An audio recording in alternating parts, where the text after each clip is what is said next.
Fresh colour आहे, एकदम मस्त. आणि डिझाईन बघा किती मस्त आहे की नाही? नाही दुसरी दाखवतो. हा कलर तर तुम्हाला खूप आवडेल. पदर बघा ना, पदर नाही. ही घ्या मावशी, सुंदर नक्षीकाम असलेली पैठणी. सासूबाई काय मस्त रंग आहे ना. या बाया, हे नक्षीकाम जुनाट झाला आता सुनबाई. दुसरी दाखव. हो दाखवतो. हे बघा कांजीवरम. सुनबाई ही बरी दिसते. हे काय रंग आहे. आणि हा काठ बघा आणि पदार बघा, नुसतं बस बस बस बस दिसते.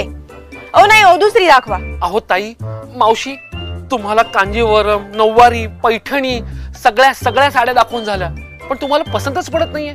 तुमचं एकमतच होत नाहीये. जगात एक तरी अशी गोष्ट आहे का जिथं तुमचं एकमत होतं? होतं ना. संग्राम भैयांना निवडून देण्यासाठी आमचं एकमत होतं. का? आमच्यासारख्या नगरच्या माता भगिनींच्या सुखदुःखात सदैव पाठीशी उभे असतात ते म्हणजे आमचे संग्राम भैया. नगरच्या सर्वांगीण विकासाला गती देतात आणि एका फोन कॉलवर आमच्या मदतीला धावून येतात ते म्हणजे आमचे हक्काचे संग्राम भैयाच. तर चला आपण सर्वांनी एकमताने संग्राम भैयांना निवडून देऊया आणि स्त्री शक्तीची ताकद वाढवूया.